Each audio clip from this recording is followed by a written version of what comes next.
Com a palavra, por 3 minutos, agregado tempo da liderança de oposição. Senhor presidente, deputado Paulo Alexandre, também aos demais colegas parlamentares, eu quero aqui agradecer a vinda do ministro José Múcio.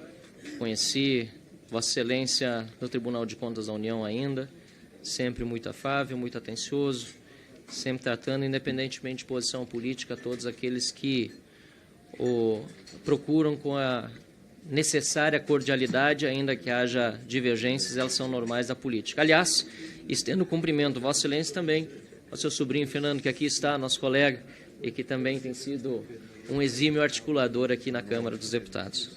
Saúdo também os comandantes das forças aqui presentes, General Tomás, Brigadeiro Damasceno, Almirante Esquadra Olsen, e como foi bastante citado aqui Rui Barbosa, eu quero citar uma frase de Rui Barbosa que hoje de manhã circulou no grupo de WhatsApp dos nossos colaboradores. Diz a frase que talvez seja muito mais adequada à situação, em que pese as demais frases serem igualmente importantes, as já mencionadas aqui pelos comandos. Diz a frase seguinte: de tanto ver triunfar as nulidades, de tanto ver prosperar a desonra, de tanto ver crescer a injustiça, de tanto ver agigantarem-se os poderes nas mãos dos maus, o homem chega a desanimar-se da virtude, a rir-se da honra e a ter vergonha de ser honesto. Essa frase de Rui Barbosa, senhor presidente, caros colegas, talvez defina muito bem o sentimento do brasileiro. Aqui vai com também todo o cuidado de quem tem respeito pela história e trajetória das Forças Armadas brasileiras, por tudo que já contribuiu e fez pelo Brasil. Essa frase traduz certamente muito bem o sentimento do brasileiro no dia da posse de Lula ao ver o Exército Brasileiro, seu comando, batendo continência para um bandido que devia estar na cadeia. Isso para mim é de um simbolismo tão forte. Ver alguém que é desonesto, porque honesto, todas as instâncias da justiça brasileira já demonstraram, Lula não é. Foi por obra de amigos seus no STF, indicados por ele ou por Dilma, que ele foi primeiro solto da cadeia, depois teve suas penas anuladas, depois foi auxiliado no processo eleitoral de uma forma completamente parcial para chegar à presidência da República e hoje pousar como se fosse ele absolvido. Isso para mim é assim de um simbolismo muito grande. A frase de Rui Barbosa descreve bem num dia em que nós vemos Deltan Dallagnol amanhecer cassado por uma ordem do Tribunal Superior Eleitoral, uma decisão que desfaz decisões dos tribunais inferiores, legisla criando uma nova inelegibilidade, inexistente na lei, portanto, interferindo no processo legislativo também, debochando do Poder Judiciário e, assim, debochando também do povo brasileiro que, com mais de 340 mil votos, trouxe Deltan Dallagnol a este parlamento. Então, me preocupa muito, caro comandante do Exército, General Tomás, me preocupa muito ver o Exército brasileiro hoje sob o comando de um presidente autoritário cuja trajetória partidária sempre foi de aliança com o que há de pior no crime brasileiro e internacional, de PCC às Farc. Tudo amplamente documentado e comprovado. Por isso eu me pergunto, parlamentar que sou, que já por diversas vezes encaminhei emendas parlamentares individuais às Forças Armadas, às diferentes forças, que garantia eu tenho que, corrompido o Poder Executivo, o Legislativo em grande medida e também o Judiciário, as Forças Armadas brasileiras não serão ou já não estão corrompidas por esse processo de ruptura institucional que hoje nós vivemos no país. Essa pergunta é muito séria. É a mais séria de todas. Porque no momento em que eu estou mandando recurso do orçamento do povo brasileiro, que paga em impostos aquilo que está nos cofres da União, para as nossas Forças Armadas, eventualmente fazerem aquilo que hoje as Forças Armadas venezuelanas fazem contra o seu povo, eu estou agindo para armar um potencial inimigo. Que, infelizmente, na visão de uma ampla maioria do povo brasileiro, lamento dizer isso, informá-los, mas não preciso dizer que estou informando, pois todos sabem, nos últimos meses perdeu e muito do seu prestígio com a população brasileira. Nós vimos o que aconteceu no dia 8 de janeiro.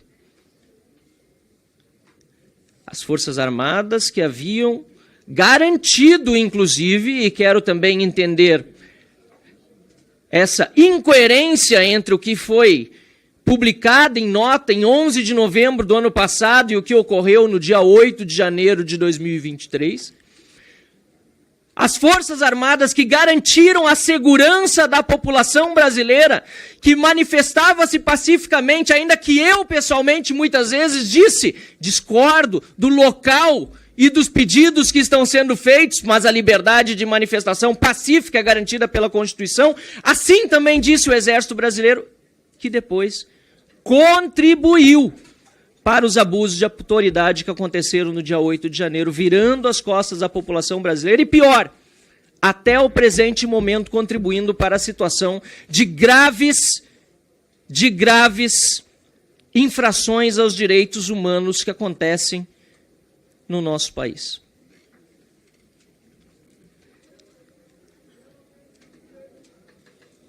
O Exército Brasileiro, e repito a indignação externada pelo meu colega deputado Ricardo Salles, é normalmente conhecido pela sua inteligência, pela sua capacidade de antecipação dos fatos. Mas o que aconteceu no 8 de janeiro foi um apagão geral? Com manifestantes e muitos ali, quem sabe até infiltrados ou não está dando nem para entender o que aconteceu, porque o acesso aos autos é dificultado pelo Supremo Tribunal Federal. Não há sequer provas produzidas pelo Estado contra centenas de pessoas presas, ainda neste momento. As pessoas que lá estavam diante do quartel-general, mesmo que uma minoria, não despertaram nenhum tipo de desconfiança do comando que despacha ali da frente. Se não inspirou desconfiança, se a inteligência não agiu, lamento informar, mas para mim, no meu dicionário, é incompetência. Se soube e nada fez, é prevaricação. De um jeito ou de outro, lamentavelmente, falo aqui com toda a dor de quem sempre apoiou e está ao lado, pela minha história e trajetória, pode ser comprovado, das Forças Armadas Brasileiras, o que ocorreu no dia 8 de janeiro arruinou a credibilidade das Forças Armadas para uma grande parte da população brasileira. E o que as Forças Armadas estão fazendo nesse momento para reverter isso? General Tomás, o que as Forças Armadas estão fazendo para reverter isso? Pois a cada dia que se bate uma continência para um bandido, a situação piora.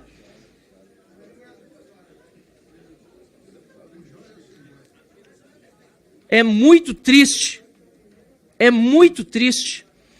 observarmos o que está acontecendo hoje no nosso país e perceber que o que nós vimos de degradação institucional nos nossos países vizinhos se repete aqui.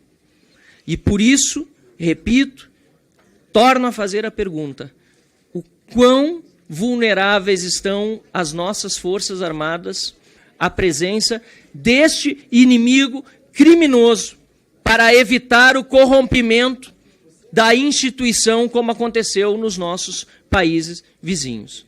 Diziam que não ia acontecer. Aconteceu. E no Brasil? Como vamos encarar essa situação daqui para frente? Eu quero acreditar, senhor presidente, que nós, em breve, superemos todo esse momento tão difícil, divisivo da sociedade brasileira. em que tantos têm contribuído não para pacificar, apesar do discurso oficial ter sido esse, mas para acirrar os ânimos, para continuar uma perseguição política que parece não ter fim. Pelo contrário, amplia-se. E, repito, fala alguém aqui que sempre esteve independente e trabalhando pelo melhor para o Brasil, de acordo com o que diz a Constituição, o Estado de Direito, que nesse momento tem sido vilipendiados, em particular pelo Poder Judiciário, pelo Poder Executivo e, lamentavelmente, também por forças aqui dentro do Poder Legislativo. Eu temo pela nação, mas eu quero crer que o braço forte, a mão amiga, que as Forças Armadas do Brasil estarão sempre ao lado do povo, a despeito dos recentes exemplos no sentido contrário, que tanto envergonharam e enlamearam a história dessa instituição. Obrigado.